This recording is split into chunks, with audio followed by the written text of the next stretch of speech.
বন্ধুরা, আমি শুনেছি যে পয়গম্বরের ছোটবেলার জীবন খুব কষ্টের ছিল। তা তিনি জন্মের পর থেকে যথেষ্ট কষ্ট করেছেন পরিবারে। হ্যাঁ, তার গার্জেন তাকে খুবই ভালোবাসত। কিন্তু তবুও তার শৈশবটা না আমাদের শৈশবের মতো বা তোমাদের শৈশবের মতো বা আমাদের বাচ্চা-কাচ্চার শৈশবের মতো এত আরামদায়ক, এত ভালোবাসার ছিল না। আর যথেষ্ট যুদ্ধ-বিগ্রহ তো ছিলই। পারিবারিক হিংসা ছিল। তাছাড়া এই খরা আর এই শুকনো বালুকায় তাদের জন্ম, তাদের বেড়ে ওঠা খুবই কষ্টদায়ক জীবন তাদের। আচ্ছা, দেখো তো, আমরা তো যথেষ্ট আরামে থাকি। তারপরেও আমরা কেন এমন প্রকৃতি তৈরি করি, পরিবেশকে এমন করি, সমাজ ব্যবস্থাকে এমন করি যে শিশুরা কষ্ট পায়, আমরা পয়গম্বরের জীবন নিয়ে কষ্ট পাচ্ছি। বলো তো, এরকম পয়গম্বর তো সবাই না শিশুরা। সে যেখানেই থাকুক, শিশুদেরকে নিরপেক্ষভাবে কি আমরা দেখতে পারি না?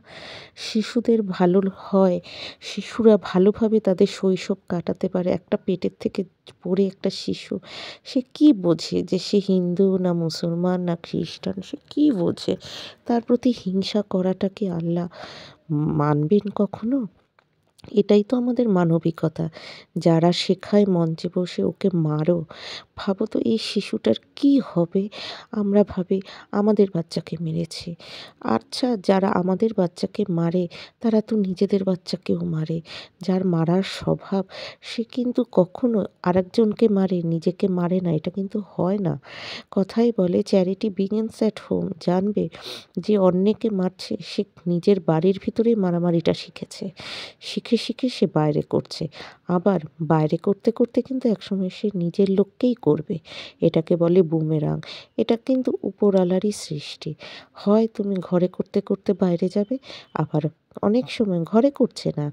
মানে বাইরের লোককে অপদস্থ করে সে ঘরকে ভালো রাখছে, নিজেকে তা হয় না। সে নিজেও জানবে না কখন বুমেরাং হয়ে সে ঘরে করে। একই হিংস্রতা। নাহলে তুমি দেখো না, স্বজাতিরা কীভাবে আরেক স্বজাতিকে মারছে। স্বজাতির ভিতরেই কী করে মারামারিটা হচ্ছে, খুনাখুনিটা হচ্ছে, কী করে হচ্ছে? সুতরাং সব ধর্মেই আছে।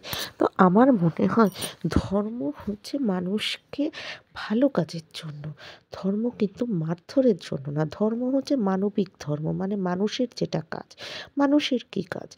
মানুষের কাজ সমাজ ব্যবস্থাকে ভালো রাখা, মানুষের কাজ পড়াশোনা করা, মানুষের কাজ রোগ নিরাময় করা, মানুষের কাজ কেউ কষ্ট পেলে তার কষ্ট নিবারণ করা, সে পশু হোক আর যাই হোক। যেমন আগুনের কাজ, যেমন জলের কাজ, যেমন গাছের কাজ অক্সিজেন দেওয়া, খাদ্য দেওয়া। যার যেটা কাজ, শিশুর কাজ যেমন বলে ছাত্রদের কী কাজ? ছাত্রদের ধর্মটা কী? ধর্ম হচ্ছে পড়াশোনা। এই কাজটাই হচ্ছে ধর্ম। এর বাইরে তো আর কিছুই নয়, তাই না? তো আমরা ধর্ম বলতে যে ভাবি যে একটা ওরশিপিং না, আমাদের কাজের মধ্যে দিয়েই ওরশিপ করতে হবে। তো যাই হোক, এসব কথা এখন বৃথা। আমাদের যা সমাজ ব্যবস্থা পড়েছে সেটা এখন উগ্রতায় চলছে। যত বাজে কথা, যত হিংস্র কথা, যত মারো কাটো, ও খারাপ আমি ভালো বিদ্বেষ, তত তোমার টিআরপি বাড়বে। কিন্তু মনে রেখো, এই পৃথিবীতে থাকতে গেলে এক উপরওয়ালা আছে, সেই কিন্তু আমাদেরকে পরিচালনা করছেন। সুতরাং কে বলে দিল ওখানে মারো, অমনি আমরা মারতে যাব, চিলে কান নিয়ে গেছে ওখানে না মেরেছে, চল চল অমনি চিলের পিছনে ছুটবো, নিজের কানে হাত দেবো না, তাহলে কিন্তু আমাদের নিজেদেরই কপালের দোষ। আবার অনেক সময় কী হয় জানো তো, অনেক ভালো কথা বললেও কাজ হয় না। মা বাবা যদি পায়েও ধরে তবুও তুমি দেখবে ভালো হবে না। তোমার সন্তান তোমার সামনে মানে কাঁদতে কাঁদতে শেষ হয়ে যাচ্ছে, তবুও তুমি ভালো হচ্ছ না। কেন জানো? তোমার কপাল লিখন। কপালেই আছে তুমি খারাপ থাকবে। কেন খারাপ থাকবে? কারণ তোমার কর্মফল ভোগ করতে হবে। উপরওয়ালা তোমাকে পাঠিয়েছে কর্মফল ভোগ করার জন্য, যে তুমি দুষ্টু কাজ করবে, খারাপ কাজ করবে এবং তোমার কর্মফল ভোগ করতে হবে। যার জন্য তোমার মা বাবা পায়ে ধরলে মা বাবাকেও তুমি পিটিয়ে দিচ্ছ, সন্তানকে আছাড় মেরে দিচ্ছ তুমি। কারণ তোমার কপালে আছে দুর্ভোগ। ওই দুর্ভোগ কিন্তু ভাই কেউ খণ্ডাতে পারবে না। কোনো তাগা তাবিজ, কোনো তীর্থতে তুমি কাটাতে পারবে না।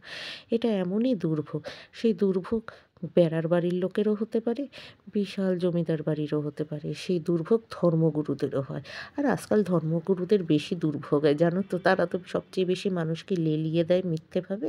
মিথ্যে কথা বলে নিজের মতো করে ধর্মের ব্যাখ্যা করে, আল্লাহর ব্যাখ্যা করে। আরে আল্লাহকে কি তুমি দেখেছো? মনে হচ্ছে যেন ওর কানে, কানে কথা বলেছে। তোমাকে জন্ম দেওয়া হয়েছে ভালো কাজের জন্য, মানুষ করে। তোমাকে তো কুকুর, বেড়াল, শুয়োর এসবভাবেও জন্ম দেওয়াতে পারত।